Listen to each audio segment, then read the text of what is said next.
La energía nuclear suponía para la Unión Soviética un suministro barato e inagotable de electricidad. Chernobyl era la central nuclear más nueva de todas, un triunfo de la ciencia soviética. Pero todo se vino abajo. En solo 1 hora y 24 minutos una revisión de seguridad rutinaria se torna en tragedia.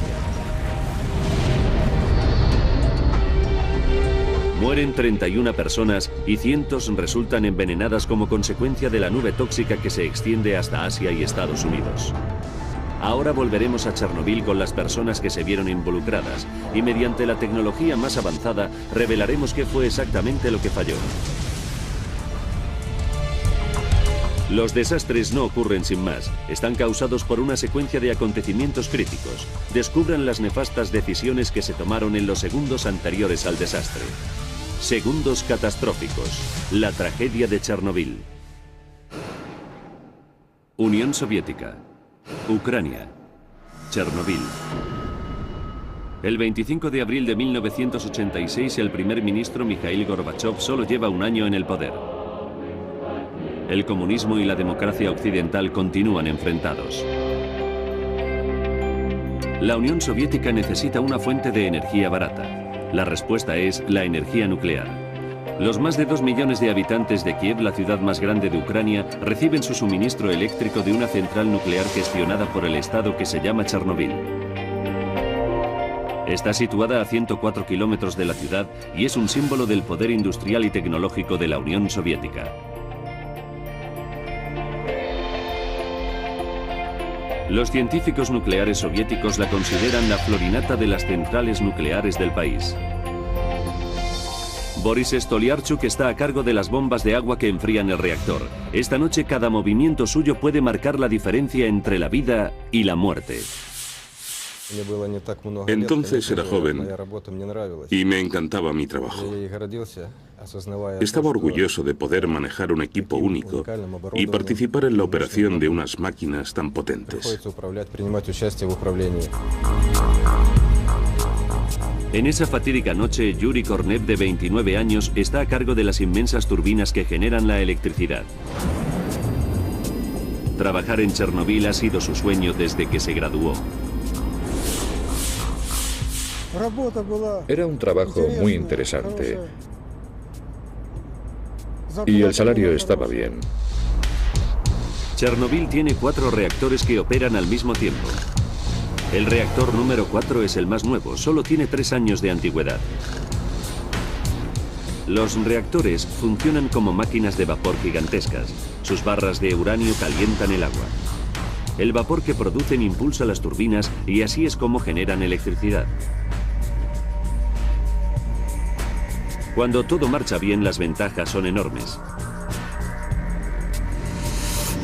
Un solo kilo de uranio produce la misma cantidad de energía que 3 millones de kilos de carbón.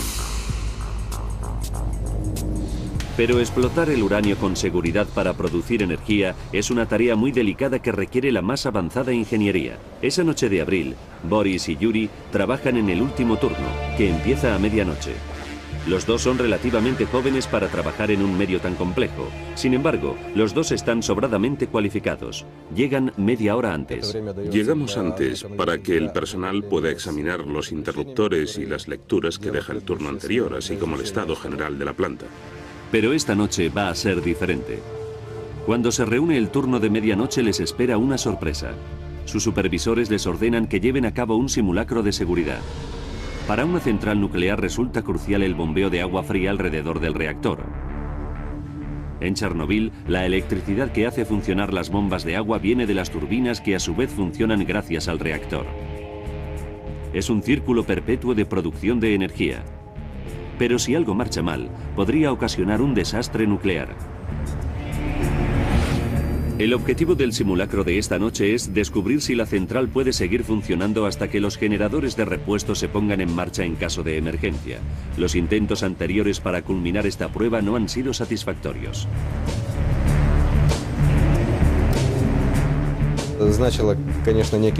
Significaba una carga de trabajo extra, pero el trabajo en sí no era complejo.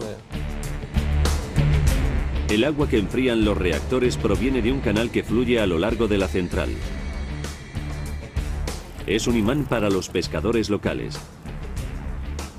Esta noche, Pieter Tolstiakov está pescando con un amigo.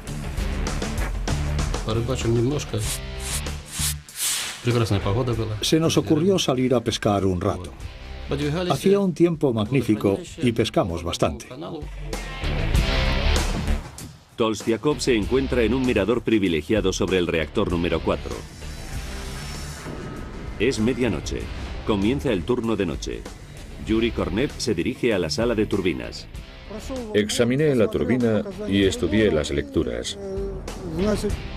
Nos tomamos una taza de té y esperamos a que nos dieran la orden de comienzo del simulacro. Boris Stoliarchuk está en la sala de control, a unos 300 metros del reactor. Se le une Leonid Toptunov, de 27 años, que maneja el reactor. Boris y él no lo saben, pero están a punto de comenzar una tarea muy compleja.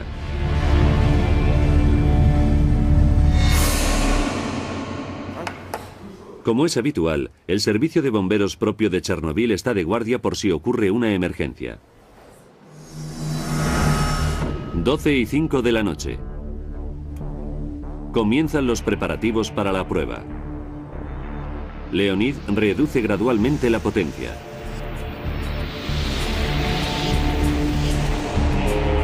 Durante los siguientes 20 minutos, todo sucede como estaba previsto. Pero justo 3 minutos después, se produce un fallo. Por algún motivo, los niveles de potencia del reactor se hunden.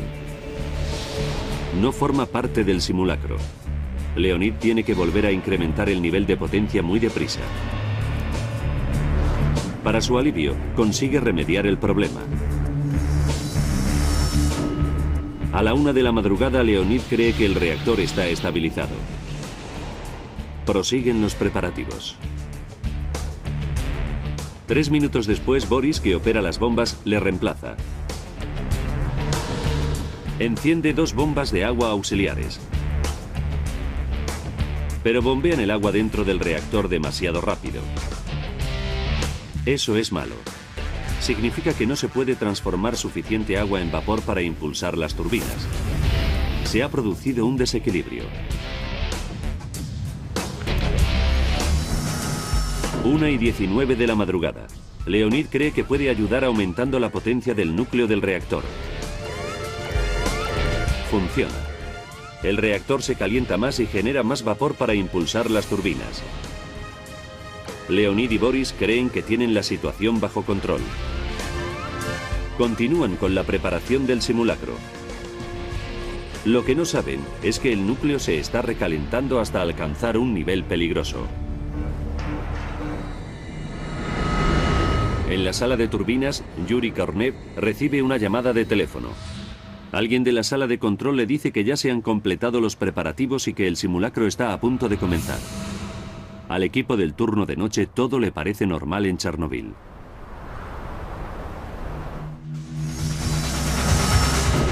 – 1:23 de la madrugada. Un operador apaga sus turbinas como estaba planeado. Es el comienzo del simulacro que llevan preparando desde el principio de su turno. Pero cuando Leonid examina el monitor, descubre que la temperatura se ha disparado. La presión de las cabezas del reactor es crítica. Saltan las alarmas de advertencia de la sala de control. Leonid y Boris se dan cuenta de que tienen un problema. Pero lo que no saben es que disponen de tan solo unos segundos para impedir un desastre nuclear catastrófico.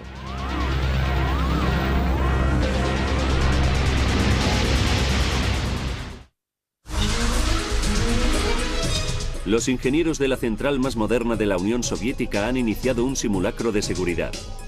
Pero desde el principio han surgido problemas y ahora parece ocurrir algo muy grave. Los jóvenes que trabajan en el turno de noche luchan para evitar un importante accidente nuclear. 1:23 de la madrugada. El hombre a cargo del reactor, Leonid Toptunov, toma medidas dramáticas. Aprieta el botón de apagado de emergencia del reactor. Pero el reactor no se apaga. Y lo que es peor, el calor del reactor se incrementa todavía más y alcanza un nivel 100 veces superior al normal. Y se produce lo inimaginable. El calor extremo comienza a destruir el núcleo. Boris y Leonid se dan cuenta de que la situación se les ha escapado de las manos. Justo un minuto después explota el reactor número 4 de Chernobyl.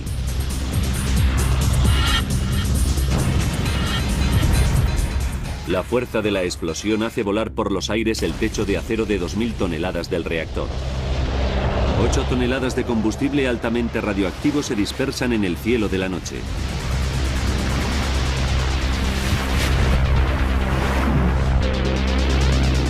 En la sala de turbinas, Yuri Kornev contempla el espectáculo sin poder creérselo. El techo se desploma a su alrededor. No pude decir ni una palabra. Me agaché junto al panel de control. Y cuando el techo acabó de desplomarse, pensé, gracias a Dios no me ha caído encima. En la sala de control, a 300 metros de distancia, el ingeniero Boris Stoliarchuk cree que está soñando. Me di cuenta de que pasaba algo raro cuando oí una gran explosión. Me quedé petrificado. No supe cómo reaccionar. Fuera de Chernobyl, el pescador Pieter Tolstiakov se convierte en testigo presencial de la historia.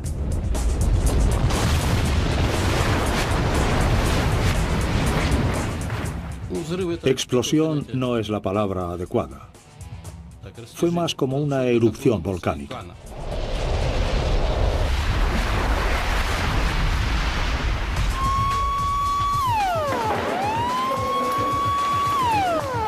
Suena la alarma de la estación de bomberos de la central. 4 minutos después de la explosión, un primer grupo de 14 bomberos acude al lugar del siniestro.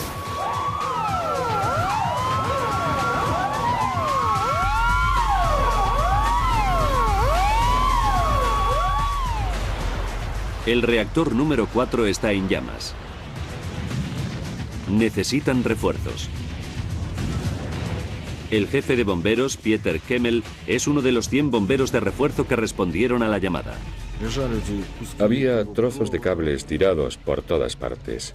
Todos los aparatos técnicos estaban destrozados. No sabíamos que se trataba del reactor porque nadie nos lo había dicho. Ninguno de los bomberos se da cuenta de que está en medio de una catástrofe nuclear. Combaten las llamas durante hora y media. Uno a uno, los bomberos empiezan a desplomarse, a vomitar y a quedarse sin sentido. Pieter Kemmel se encuentra entre ellos. No pensamos que se trataba de un suceso peligroso a escala mundial. Pensamos que era un simple incendio. A las 5 de la madrugada ya se han extinguido las llamas.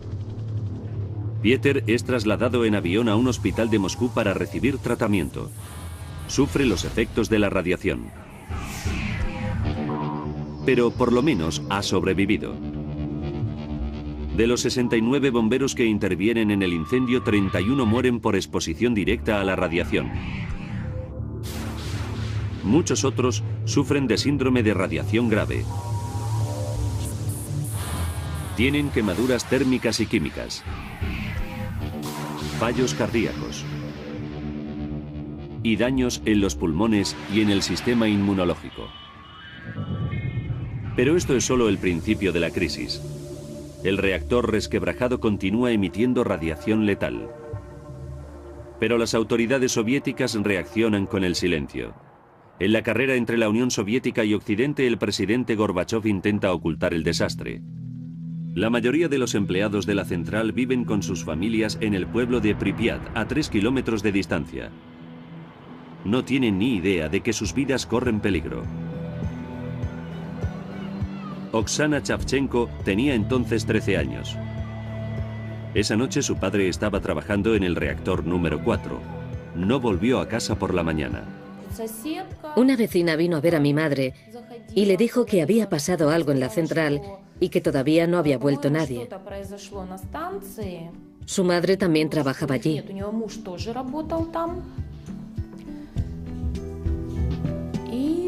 Nos pusimos nerviosas. Sospechábamos que pasaba algo malo.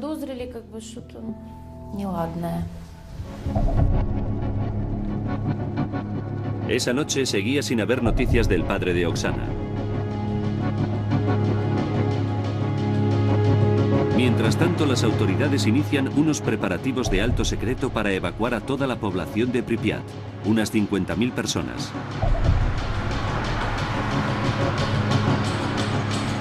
La evacuación tiene que ser rápida y eficaz.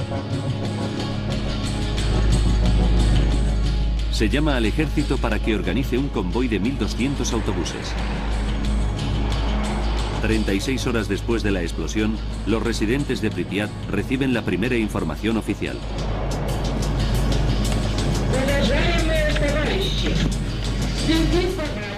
Atención, camaradas. Se ha producido una situación problemática en relación con la radioactividad de la central nuclear de Chernobyl.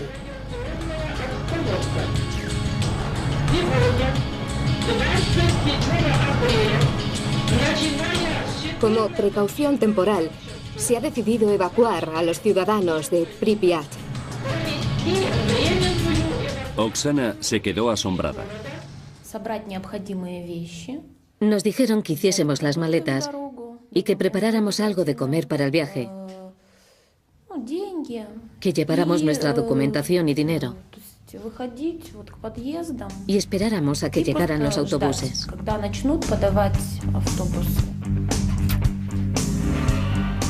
El padre de Oksana continúa desaparecido, pero su familia no tiene elección. Tienen que irse. Nadie sabe a dónde les van a conducir.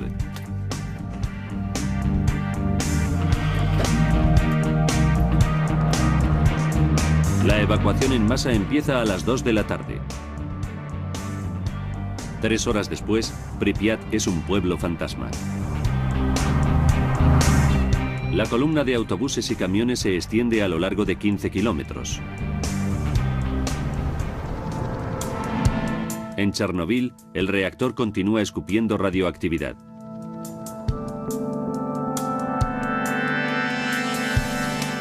Las autoridades intentan impedir que se produzcan más vertidos radioactivos. Durante los 6 días siguientes, se sueltan dentro del reactor 1.800 cargas de helicóptero que suman un total de 5.000 toneladas de productos químicos para absorber la radioactividad. Pero pronto surge un plan mucho más peligroso. La Unión Soviética cree que hasta ahora solo se han enterado de la catástrofe los afectados directamente por ella. Pero estamos en la Guerra Fría y los satélites estadounidenses patrullan con regularidad sobre la Unión Soviética las 24 horas. Justo 28 segundos después de la explosión, un satélite sobrevoló Chernobyl. Esta es la imagen que captó. Al principio, los servicios secretos estadounidenses pensaron que los soviéticos habían lanzado un misil nuclear.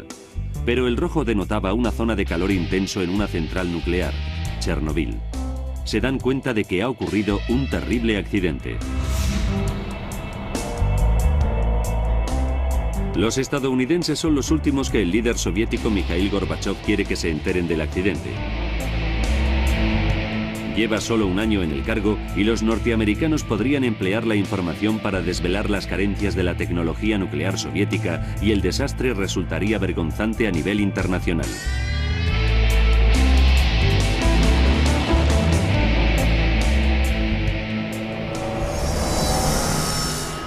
Seis y media de la mañana del 28 de abril. 2 días después del desastre, el ingeniero nuclear Cliff Robinson se dirige a su trabajo en la central nuclear de Forsmark, en Suecia. Está a 1.600 kilómetros de Chernobyl. Para entrar en las instalaciones, Cliff tiene que pasar por un monitor de radiación. Saltó la alarma, lo que indicaba que yo estaba contaminado. Era muy raro porque no había estado en la zona radiactiva de la central nuclear. Cliff está sorprendido. Vuelve a pasar por el monitor de radiación y la alarma salta una y otra vez. Piensa que el aparato debe de haberse estropeado, pero después la máquina impide el acceso a otros empleados. Nadie podía pasar por el monitor porque la alarma saltaba sin parar. La radiación es invisible, pero Cliff adivina que son los zapatos de los empleados los que hacen saltar la alarma. Encendí uno de nuestros 4 detectores y empecé a tomar mediciones. El nivel de radiactividad era enorme. Cliff averigua que la radiación no proviene de su central nuclear de Forsmark. Mi opinión particular fue que alguien debía de haber hecho explotar un arma nuclear en algún sitio. Empieza la búsqueda para determinar dónde está la fuente de contaminación. Era un lunes normal que de pronto se volvió muy anormal. Más tarde, ese mismo día, los científicos suecos encuentran la fuente de la radiación. Proviene de la Unión Soviética. Exigen una explicación y la Unión Soviética cede ante la presión. Reconoce públicamente el accidente nuclear de Chernobyl. El desastre acapara la primera plana de todos los medios de comunicación del mundo. La prensa describe Chernobyl como un apocalipsis. Se ha producido un accidente en la central de energía atómica de Chernobyl. Uno de sus reactores atómicos ha sufrido daños. Dentro de la URSS, al contrario, el incidente se minimiza, escondido entre otras muchas noticias del día. Se han tomado medidas para eliminar las consecuencias. Las víctimas están recibiendo atención médica y se ha creado una comisión de investigación. Detrás de la noticia se oculta la verdad. El sueño nuclear soviético ha comenzado a desintegrarse. En toda Europa se detectan señales de radioactividad. 10 días después, la nube tóxica llega a Estados Unidos y Asia. Es una auténtica amenaza para otros países. Solo se tarda 84 minutos en destruir el reactor nuclear de Chernobyl. Ahora recapitularemos los acontecimientos del 26 de abril y nos centraremos en las acciones emprendidas por los ingenieros de la sala de control, cuyos supervisores les ordenaron que efectuaran un simulacro de seguridad. Con los datos del informe oficial y a través de una simulación de alta tecnología informática, nos hemos introducido donde no llega ninguna cámara, en el corazón ponzoñoso del lugar del siniestro, Chernobyl. Inmediatamente después de la explosión, las autoridades soviéticas enviaron a Chernobyl a sus mejores científicos. Para ellos, no se trataba de una investigación cualquiera. Para descubrir lo que había fallado, tienen que penetrar en el núcleo candente del reactor. El peligro de envenenamiento radioactivo es muy elevado. La investigación comienza por una serie de entrevistas. Alexander Agusov se encontraba justo fuera de la sala del reactor. La puerta se había salido de los goznes y estaba tirada en la esquina opuesta.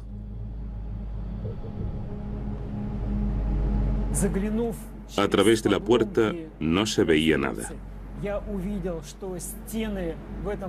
Miré por encima de los escombros y vi que la pared y el techo se habían desmoronado. Por las paredes rotas caía agua. Era un agua que brillaba. Los expertos occidentales llevaban mucho tiempo sospechando la inseguridad de los reactores soviéticos como el de Chernobyl. El físico británico Jim Al-Khalili ha estudiado los defectos del diseño de Chernobyl. Son muy inestables.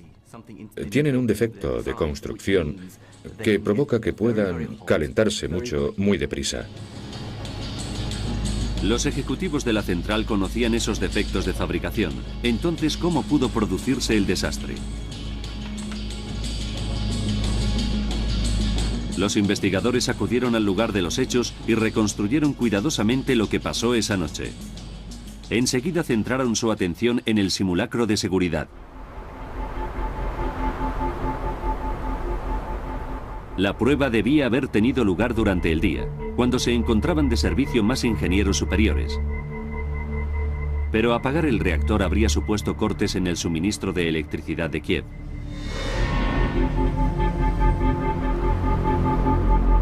Por lo tanto, el simulacro se retrasó hasta esa noche, cuando la demanda de electricidad era mínima.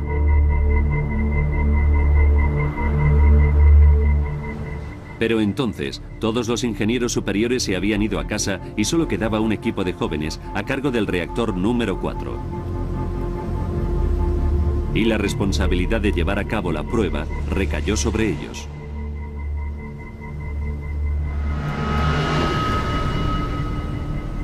Eso abre una cuestión fundamental para los investigadores. ¿Se trató de un error humano o de un fallo de diseño del reactor? ¿Cómo se convirtió un simulacro de seguridad en el peor accidente nuclear de la historia?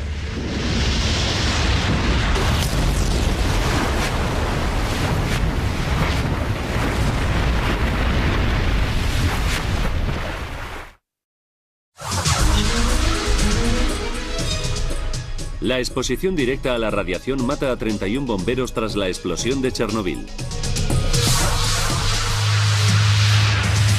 Ahora, un equipo de científicos soviéticos tiene que investigar dentro de la aún mortífera central. Los investigadores saben que se estaba realizando un simulacro de seguridad cuando se produjo la explosión. ¿El accidente fue culpa de los operarios o de un defecto del reactor? Así es como debería haber funcionado el reactor. Las largas barras de uranio se emplean para generar calor en el núcleo del reactor. Se insertan varillas de control para supervisar la cantidad de energía que produce el uranio. Cuando el agua situada sobre el núcleo del reactor se convierte en vapor.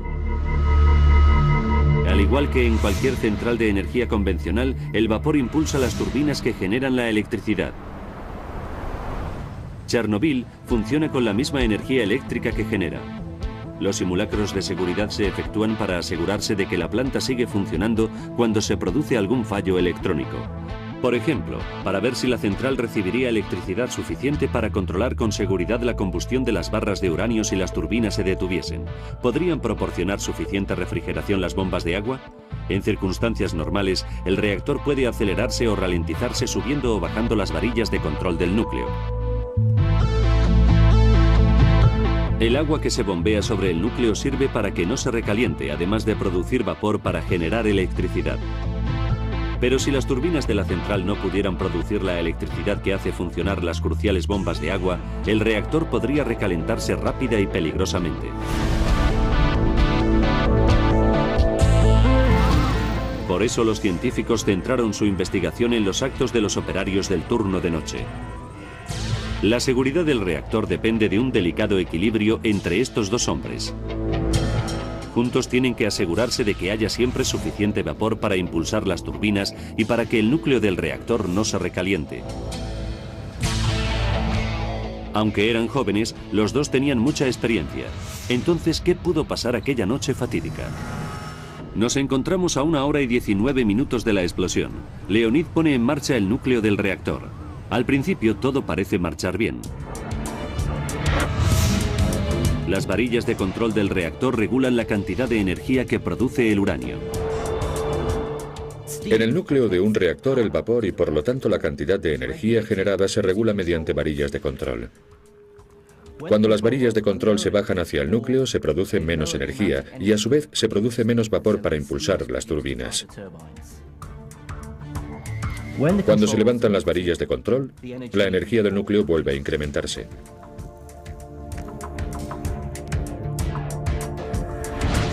El reactor número 4 tenía 211 varillas de control que deberían haber evitado la explosión. ¿Por qué no funcionaron? Para prepararse para el simulacro, Leonid utilizó las varillas de control para reducir gradualmente la potencia. Pero los niveles de potencia se redujeron demasiado pronto. Faltan 52 minutos para la explosión. Leonid tiene que elevar los niveles de potencia y lo hace levantando las varillas de control.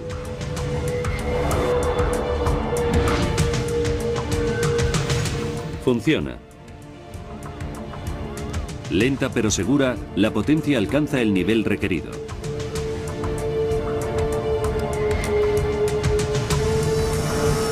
Faltan 21 minutos. Boris continúa con los preparativos para el simulacro y altera el flujo del agua que rodea el núcleo del reactor. La idea es que las bombas principales, que son las que normalmente suministran el agua, se paren durante la simulación del corte de energía. Como medida de seguridad, Boris se asegura de que existe una fuente de suministro de agua alternativa. Planea utilizar 2 bombas de agua auxiliares que suministrarán agua de otras partes de la central al reactor 4. Cuando Boris enciende las bombas auxiliares, permite que entre demasiada agua, demasiado rápido, dentro del núcleo del reactor. El ritmo al que el agua fluye sobre las barras de uranio es vital, porque cuanto más rápido entra el agua, menos vapor se produce, y cuanto más lenta entra el agua, más vapor se produce. Tras 15 minutos bombeando agua de más dentro del sistema, no se produce vapor suficiente para mantener la turbina en marcha. Faltan 5 minutos. Los operarios tienen que recuperar el equilibrio del reactor. Boris sabe que tiene que aumentar el flujo de vapor que llega a las turbinas. Para lograrlo, bombea más agua en el tambor de vapor. El tambor de vapor es una cámara central donde se mantienen bajo control los niveles de agua y de vapor. Al incrementarse el volumen de agua del tambor, la presión del vapor recupera su nivel normal. Pero Boris deja que entre demasiada agua fría en el tambor de vapor.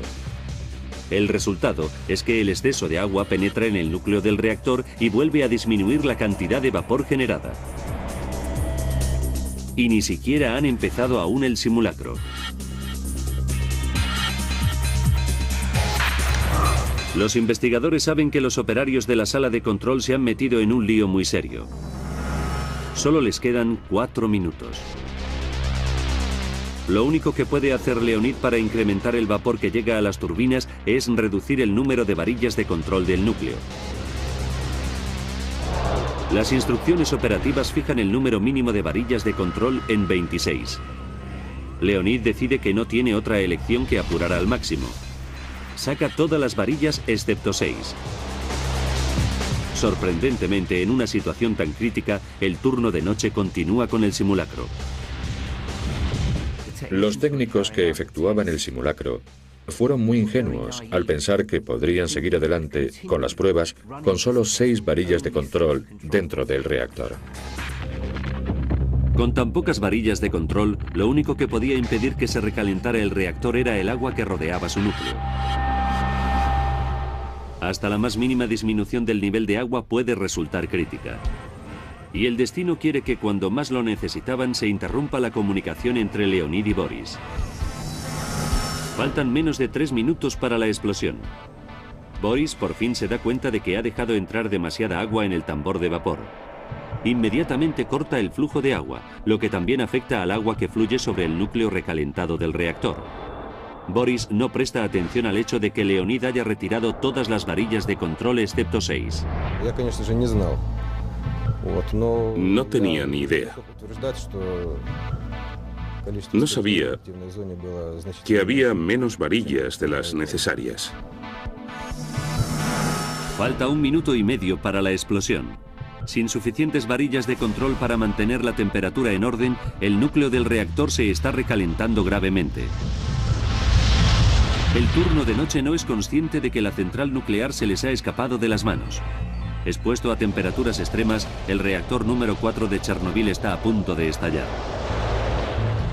Lo peor que puede pasar en una central nuclear es que se produzca un recalentamiento crítico del núcleo.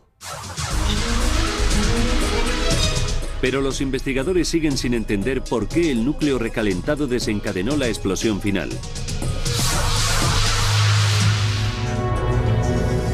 Faltan 56 segundos para el desastre.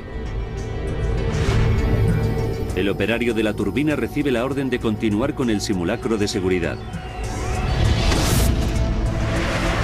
Apaga todas las turbinas.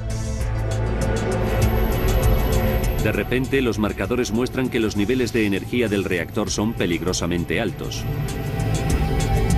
Ahora, ya no queda tiempo.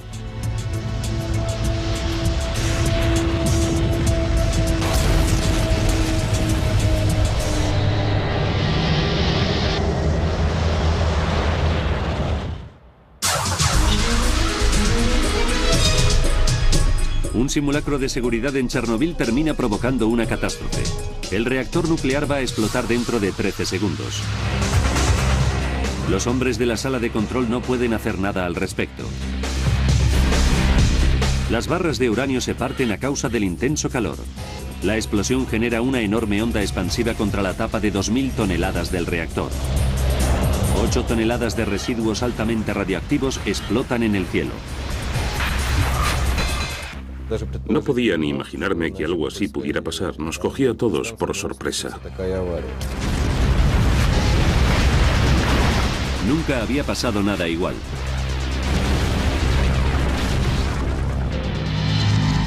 Los fragmentos radioactivos salen despedidos directamente a la atmósfera. Los investigadores calculan que salieron disparados a 1 kilómetro de distancia. Algunos de los residuos radioactivos son tan ligeros que los puede trasladar el viento y diseminarlos a miles de kilómetros. En 10 días, alcanzan Japón y el norte de América. Los átomos radiactivos son muy inestables y quieren estabilizarse. Lo hacen emitiendo radiaciones.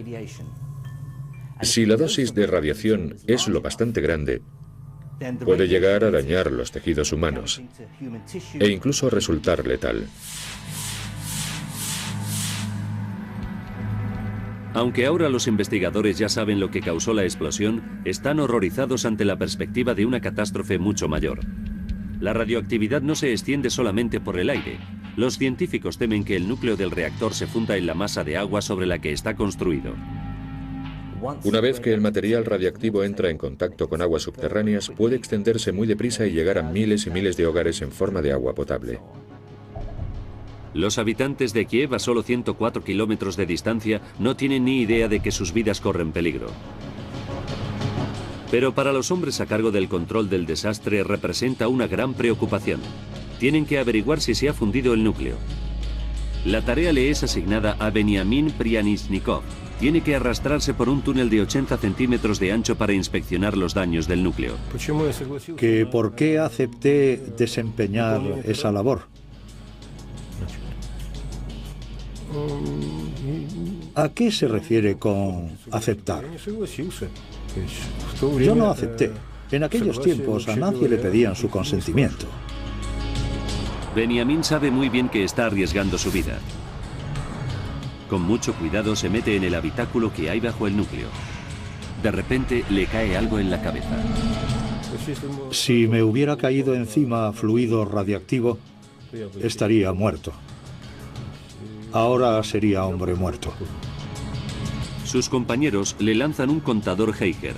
Los niveles de radiación son seguros. Lo que le ha caído en la cabeza no es un residuo nuclear, sino un escombro no contaminado.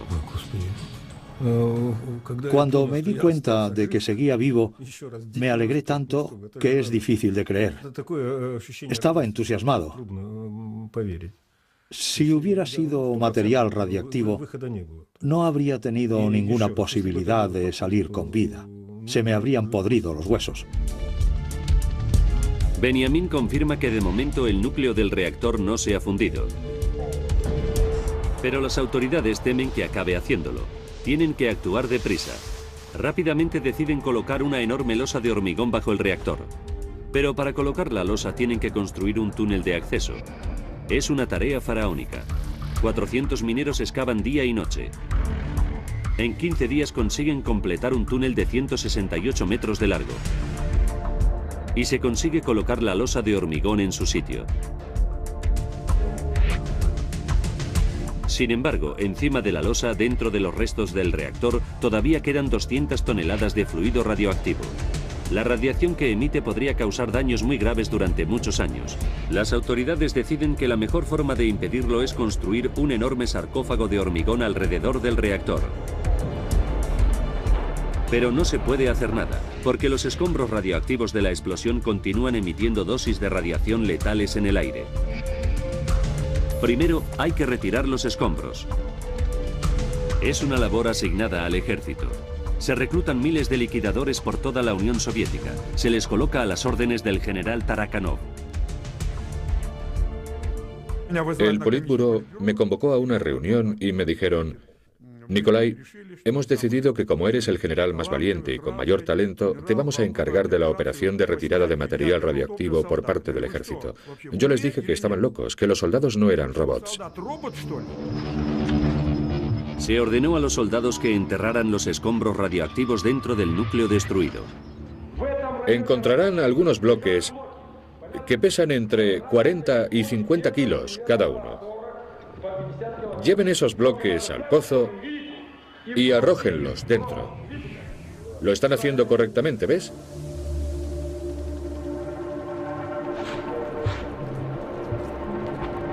Los soldados cumplieron con su deber vestidos con una ropa especial de plomo que pesaba 30 kilos. Cada hombre solo podía trabajar 3 minutos, tiempo suficiente para recibir la dosis de radiación de toda una vida. En los años posteriores, muchos de ellos morirían por su culpa. Yo mismo recibí radiaciones y tuve que enviar a mis soldados a que las recibieran. Fue increíble.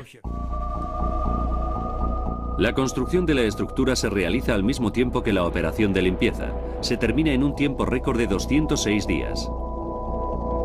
Pero dentro de la estructura permanecen 200 toneladas de uranio letal y 1 tonelada de plutonio, que es aún más mortífero. Y nadie sabe de verdad si la estructura será capaz de impedir que las radiaciones escapen del núcleo.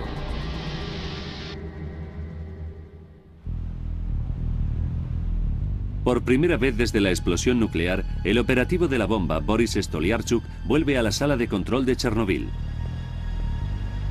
Estoy mirándolo todo y pensando, yo solía encargarme de todo esto. La investigación del desastre logra por fin resolver la pregunta. ¿Fue un fallo de diseño del reactor o un error del operario?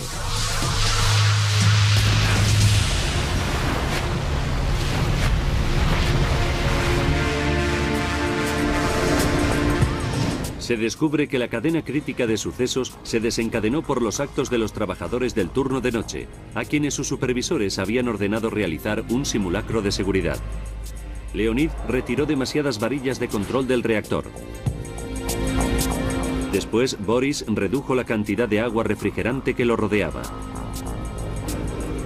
Sus decisiones desestabilizaron el reactor. Sin embargo, ellos no se dieron cuenta. Y cuando finalmente intentaron rectificar esos errores, era demasiado tarde. La chispa que produciría la enorme explosión ya se había originado.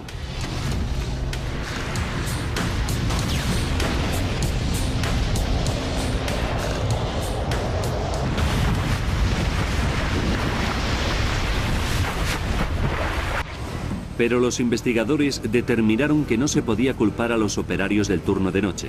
A Boris y Leonid les obligaron a llevar a cabo el simulacro de seguridad.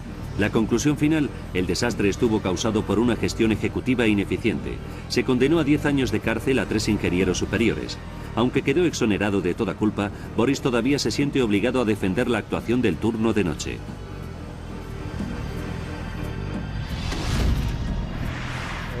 Desgraciadamente, todavía hay gente que opina que la culpa fue de los operarios del turno de noche.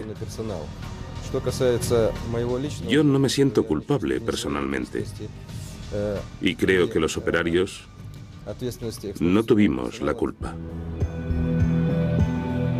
Hoy la atmósfera de la pequeña localidad de Pripyat, que una vez fue el hogar de miles de trabajadores de Chernobyl, sigue siendo tan tóxica que está sellada al público. El acceso está restringido en una zona de 30 kilómetros a la redonda de la central nuclear. Los antiguos residentes ya han perdido toda esperanza de retornar algún día a sus casas. Oksana Savchenko tenía 13 años cuando sucedió el accidente. Se le ha permitido regresar para una breve visita. Siento una gran pena y un gran dolor.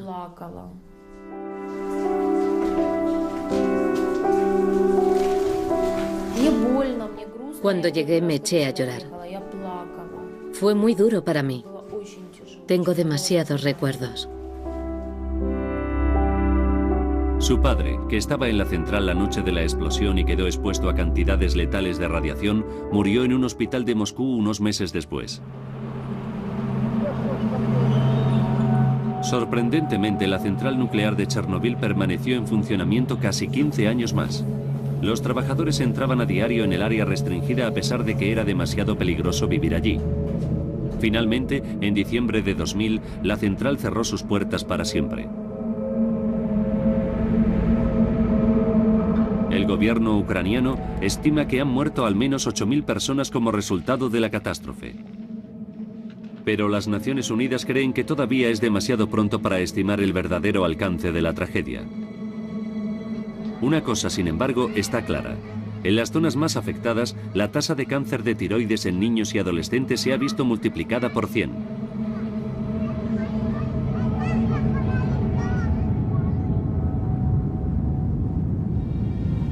El desastre obligó a la Unión Soviética a modificar todos los reactores de diseño similar para asegurarse de que la tragedia no se repetiría. En la actualidad permanecen en el interior del reactor destruido 200 toneladas de uranio letal y casi una de plutonio.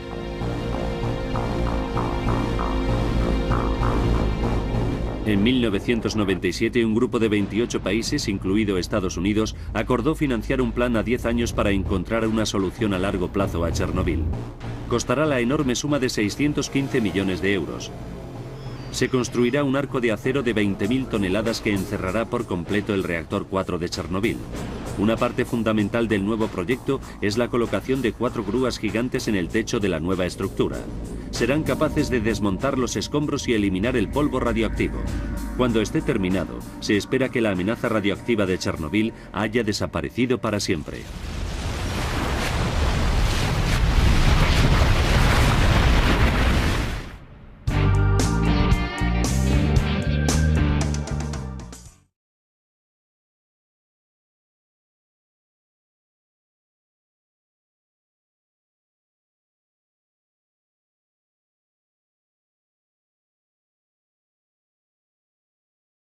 En el reactor.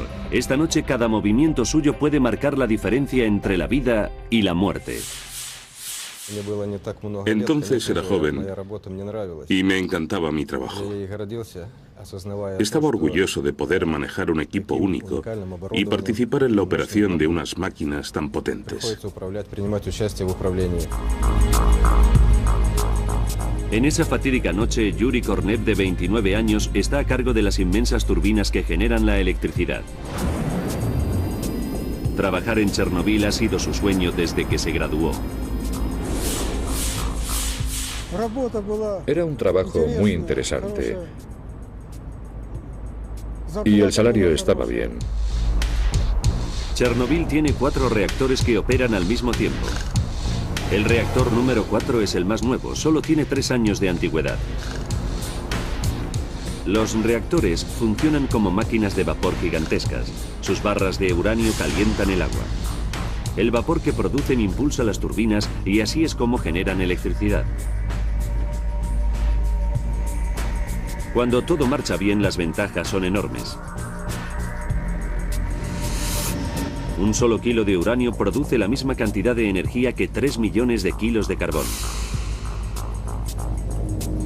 Pero explotar el uranio con seguridad para producir energía es una tarea muy delicada que requiere la más avanzada ingeniería. Esa noche de abril, Boris y Yuri trabajan en el último turno, que empieza a medianoche. Los dos son relativamente jóvenes para trabajar en un medio tan complejo. Sin embargo, los dos están sobradamente cualificados. Llegan media hora antes. Llegamos antes para que el personal pueda examinar los interruptores y las lecturas que deja el turno anterior, así como el estado general de la planta. Pero esta noche va a ser diferente. Cuando se reúne el turno de medianoche les espera una sorpresa. Sus supervisores les ordenan que lleven a cabo un simulacro de seguridad. Para una central nuclear resulta crucial el bombeo de agua fría alrededor del reactor. Comienzan los preparativos para la prueba. Leonid reduce gradualmente la potencia.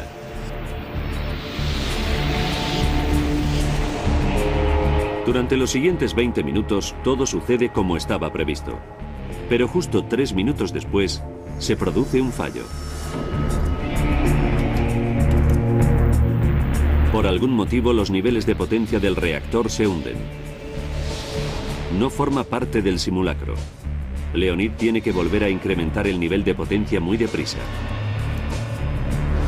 Para su alivio, consigue remediar el problema.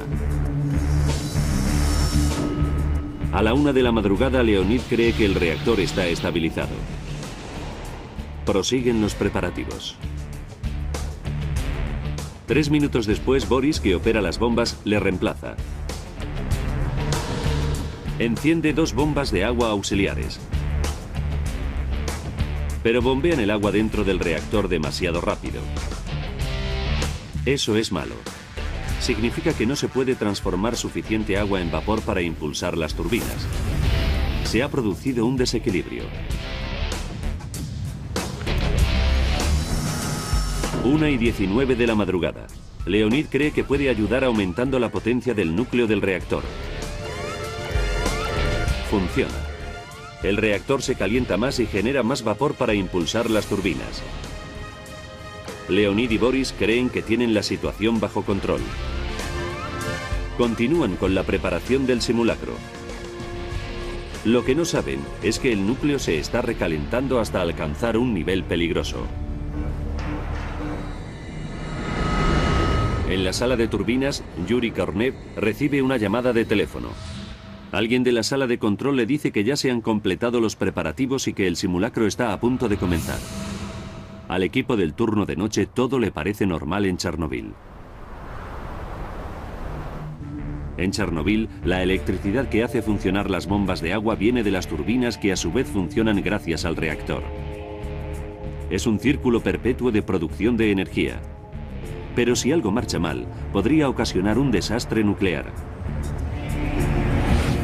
El objetivo del simulacro de esta noche es descubrir si la central puede seguir funcionando hasta que los generadores de repuesto se pongan en marcha en caso de emergencia. Los intentos anteriores para culminar esta prueba no han sido satisfactorios.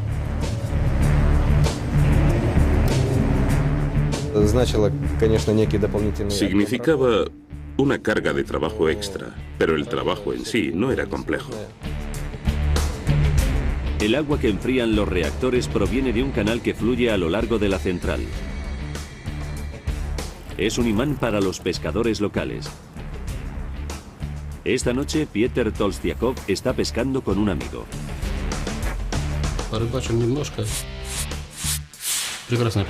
Se nos ocurrió salir a pescar un rato. Hacía un tiempo magnífico y pescamos bastante. Tolstiakov se encuentra en un mirador privilegiado sobre el reactor número 4. Es medianoche. Comienza el turno de noche. Yuri Kornev se dirige a la sala de turbinas. Examiné la turbina y estudié las lecturas. Nos tomamos una taza de té y esperamos a que nos dieran la orden de comienzo del simulacro. Boris Stoliarchuk está en la sala de control, a unos 300 metros del reactor. Se le une Leonid Toptunov, de 27 años, que maneja el reactor. Boris y él no lo saben, pero están a punto de comenzar una tarea muy compleja.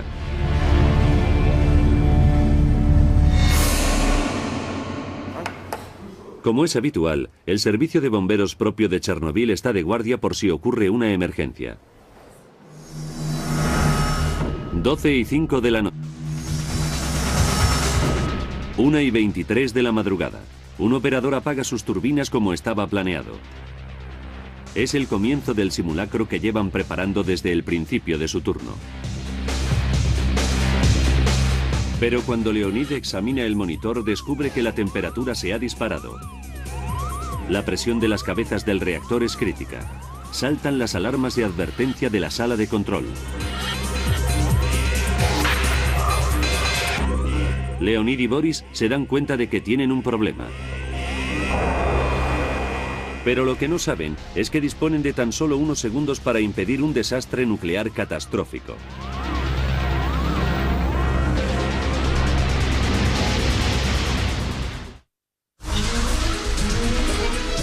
Los ingenieros de la central más moderna de la Unión Soviética han iniciado un simulacro de seguridad.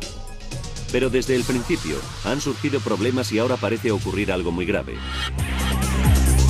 Los jóvenes que trabajan en el turno de noche luchan para evitar un importante accidente nuclear. 1:23 de la madrugada. El hombre a cargo del reactor, Leonid Toptunov, toma medidas dramáticas. Aprieta el botón de apagado de emergencia del reactor. Pero el reactor no se apaga. Y lo que es peor, el calor del reactor se incrementa todavía más y alcanza un nivel 100 veces superior al normal. Y se produce lo inimaginable. El calor extremo comienza a destruir el núcleo. Boris y Leonid se dan cuenta de que la situación se les ha escapado de las manos. Justo un minuto después explota el reactor número 4 de Chernobyl.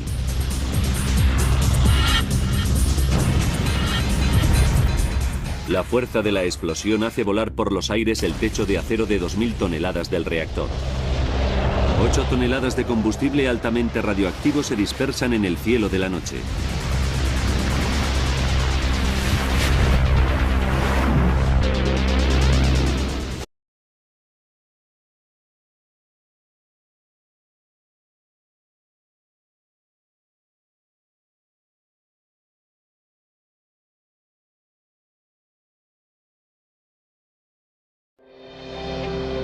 La energía nuclear suponía para la Unión Soviética un suministro barato e inagotable de electricidad. Chernobyl era la central nuclear más nueva de todas, un triunfo de la ciencia soviética. Pero todo se vino abajo. En solo 1 hora y 24 minutos una revisión de seguridad rutinaria se torna en tragedia. Mueren 31 personas y cientos resultan envenenadas como consecuencia de la nube tóxica que se extiende hasta Asia y Estados Unidos. Ahora volveremos a Chernobyl con las personas que se vieron involucradas y mediante la tecnología más avanzada revelaremos qué fue exactamente lo que falló. Los desastres no ocurren sin más, están causados por una secuencia de acontecimientos críticos. Descubran las nefastas decisiones que se tomaron en los segundos anteriores al desastre. Segundos catastróficos, la tragedia de Chernobyl. Unión Soviética. Ucrania. Chernobyl. El 25 de abril de 1986 el primer ministro Mikhail Gorbachev solo lleva un año en el poder. El comunismo y la democracia occidental continúan enfrentados. La Unión Soviética necesita una fuente de energía barata. La respuesta es la energía nuclear. Los más de 2 millones de habitantes de Kiev, la ciudad más grande de Ucrania, reciben su suministro eléctrico de una central nuclear gestionada por el Estado que se llama Chernobyl. Está situada a 104 kilómetros de la ciudad y es un símbolo del poder industrial y tecnológico de la Unión Soviética. Los científicos de la Unión Soviética necesita una fuente de energía barata. La respuesta es la energía nuclear. Los más de 2 millones de habitantes de Kiev, la ciudad más grande de Ucrania, reciben su suministro eléctrico de una central nuclear gestionada por el Estado que se llama Chernobyl. Está situada a 104 kilómetros de la ciudad y es un símbolo del poder industrial y tecnológico de la Unión Soviética. Los científicos nucleares soviéticos la consideran la florinata de las centrales nucleares del país. Boris Stolyarchuk está a cargo de las bombas de agua que enfrían el reactor. Esta noche cada movimiento suyo puede marcar la diferencia entre la vida y la muerte. Entonces era joven y me encantaba mi trabajo. Estaba orgulloso de poder manejar un equipo único y participar en la operación de unas máquinas tan potentes. En esa fatídica noche, Yuri Kornev, de 29 años, está a cargo de las inmensas turbinas que generan la electricidad. Trabajar en Chernobyl ha sido su sueño desde que se graduó. Era un trabajo muy interesante. Y el salario... Bombeo de agua fría alrededor del reactor. En Chernobyl, la electricidad que hace funcionar las bombas de agua viene de las turbinas que a su vez funcionan gracias al reactor. Es un círculo perpetuo de producción de energía. Pero si algo marcha mal, podría ocasionar un desastre nuclear. El objetivo del simulacro de esta noche es descubrir si la central puede seguir funcionando hasta que los generadores de repuesto se pongan en marcha en caso de emergencia. Los intentos anteriores para culminar esta prueba no han sido satisfactorios.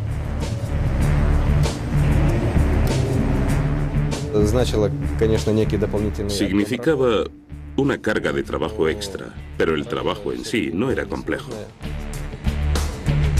El agua que enfrían los reactores proviene de un canal que fluye a lo largo de la central. Es un imán para los pescadores locales. Esta noche, Pieter Tolstiakov está pescando con un amigo.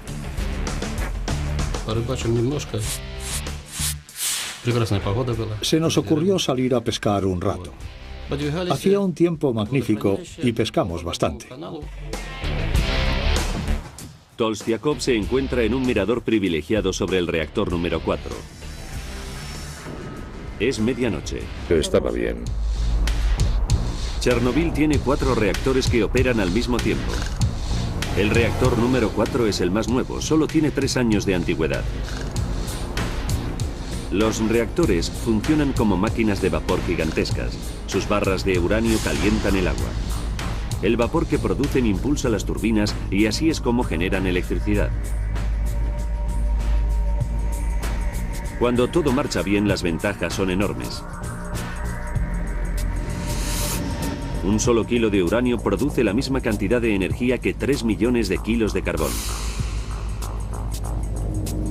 Pero explotar el uranio con seguridad para producir energía es una tarea muy delicada que requiere la más avanzada ingeniería. Esa noche de abril, Boris y Yuri trabajan en el último turno, que empieza a medianoche.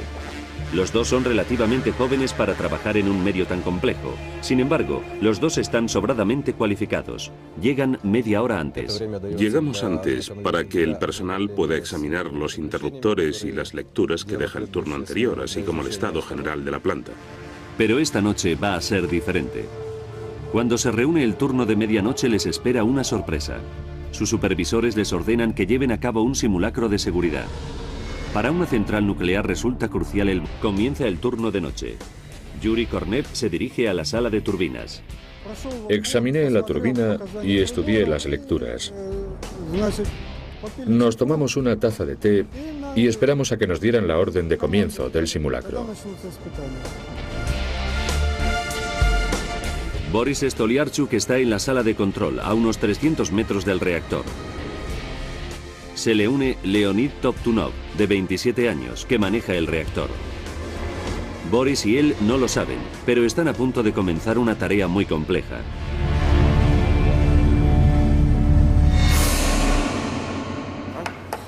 Como es habitual, el servicio de bomberos propio de Chernobyl está de guardia por si ocurre una emergencia. 12:05 de la noche. Comienzan los preparativos para la prueba. Leonid reduce gradualmente la potencia.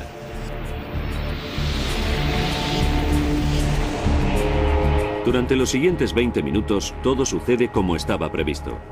Pero justo 3 minutos después, se produce un fallo. Por algún motivo, los niveles de potencia del reactor se hunden. No forma parte del simulacro.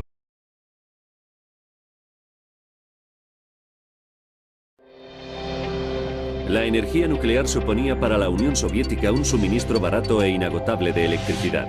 Chernobyl era la central nuclear más nueva de todas, un triunfo de la ciencia soviética. Pero todo se vino abajo. En solo 1 hora y 24 minutos una revisión de seguridad rutinaria se torna en tragedia. Mueren 31 personas y cientos resultan envenenadas como consecuencia de la nube tóxica que se extiende hasta Asia y Estados Unidos. Ahora volveremos a Chernobyl con las personas que se vieron involucradas y mediante la tecnología más avanzada revelaremos qué fue exactamente lo que falló. Los desastres no ocurren sin más, están causados por una secuencia de acontecimientos críticos. Descubran las nefastas decisiones que se tomaron en los segundos anteriores al desastre. Segundos catastróficos, la tragedia de Chernobyl. Unión Soviética. Ucrania.